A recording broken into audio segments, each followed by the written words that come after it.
All new for 2021, the Chevrolet Tahoe has been completely redesigned with a focus on increased utility and even more luxury features. Here's what you need to know.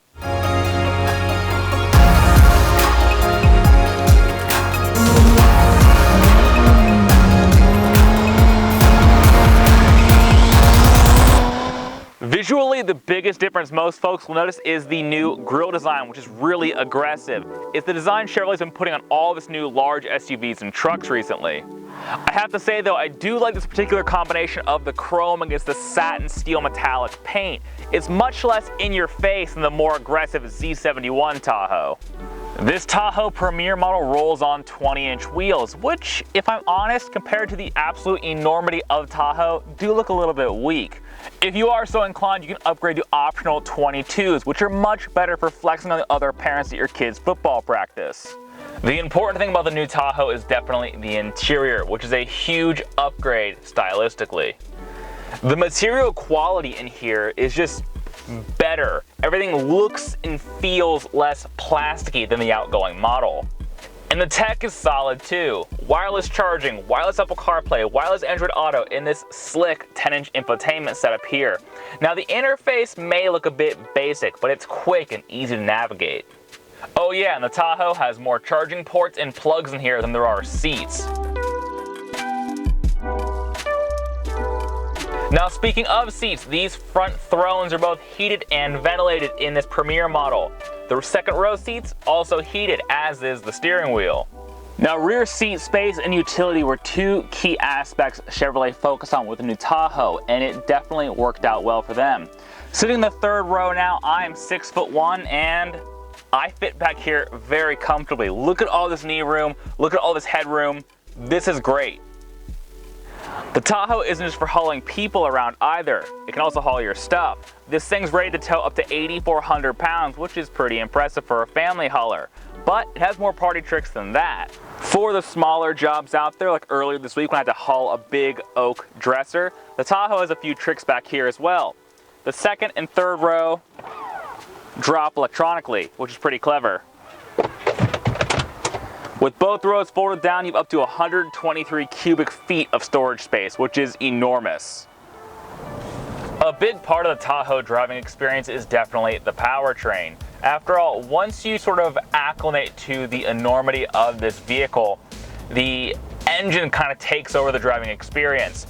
Now, in this particular Tahoe, this has the 5.3 liter naturally aspirated V8 engine, good for 355 horsepower and 383 pound-feet of torque, and it's paired to a 10-speed automatic transmission.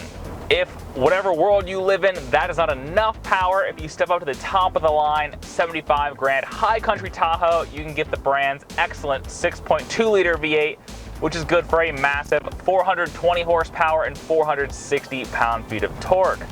Now, I reviewed a Silverado pickup earlier this year with that same engine, and it is truly a beast. Though, to the 5.3's credit, when I first got in this vehicle, the way the exhaust note on this Tahoe is, and frankly how quick this thing is, I assumed this had the 6.2. It is my opinion that having driven several Chevrolet vehicles with the 5.3, it's a great engine, and for most people it will be more than enough. And look at this. It just pulls real nice. That's also a very satisfying sound. Now, when you aren't mashing the gas all the time, MPG figures for this four-wheel drive beast are 16 MPG city, 20 MPG freeway, and 18 MPG combined.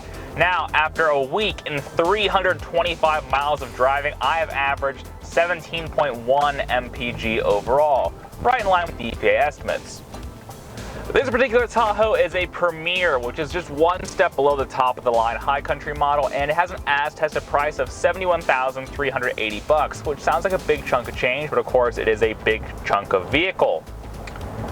Though for the more budget-conscious buyers out there, Tahoe prices do start right around 50 grand. Though, of course, you're gonna want four-wheel drive, right? That tacks on an extra 3 grand. And then you're like, well, do I really want the base model, or do I want to add some options, some goodies? The basic LS Tahoe has a lot of the same hardware you'd find on this Premier model, but basically a lot of the luxury goodies are not equipped. So this thing has a absolutely booming 10-speaker Bose audio system. You can't get that in the basic model. Similarly, features like the heated and ventilated seats, the heated second row, things like that are reserved for the higher trim levels. So it is my personal opinion that if you spring for the LT or the RST, the trim levels right above the basic one, you can get a really nice truck for around 60 grand. Of course, if you do have 71,380 bucks laying around, this Tahoe Premier is truly a sweet rig. Now, baked into that as-tested price is the $4,500 premium package. That package includes things like this huge panoramic roof, the head-up display in the windshield, some advanced driver aids, as well as General Motors' excellent HD surround vision camera system, which takes over this 10-inch screen and gives you every conceivable angle imaginable with camera views. So parking this thing, despite its heft, is a breeze. One hardware difference bespoke to this Tahoe Premier is the excellent magnetic ride control suspension. Basically, that's a set of fancy shock absorbers on this Tahoe that have a bunch of magnetic particles floating around inside the shock absorber's fluid that are controlled by a big magnet. Now, what that means is it can control the rate of fluid flow through the shock absorber, effectively making it an adjustable shock.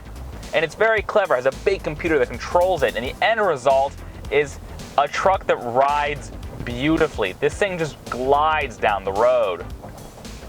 Now, as far as I see it, the most direct competitor to the Tahoe is definitely Ford's Expedition, and there's some clear trade-offs depending on which one you go for. It's my personal opinion that the interior in this and the tech in this is better than what you get in the Ford. Though, at least as far as EPA test cycles are concerned, the Ford's twin-turbocharged V6 engine is slightly more fuel-efficient on the open road than the Chevy's big V8. Though I would say the fact that this has cylinder deactivation, it means it can cruise in 4-cylinder mode, I think it'd be pretty close in the real world. It is not immediately apparent, I am quite smitten with this redesigned 2021 Chevrolet Tahoe. It looks sharp, it rides nicely, it can fit all your stuff, and the luxury goodies and features in this thing I think are really nice, especially the tech in this thing. The radar guided cruise is excellent. The wireless CarPlay is excellent. The wireless Android Auto, excellent. The infotainment, excellent. All the things you interact with are very nice. Everything feels substantial, and the fact it is a pretty quiet ride, except when you mash the gas and hear that glorious V8 rumble, it just makes for a really compelling package. Of course, I cannot cover every conceivable thing you need to know about the new Tahoe, though if you do want to learn a few more fun facts, click the link in the description down below to go to drivebrakefixrepeat.com.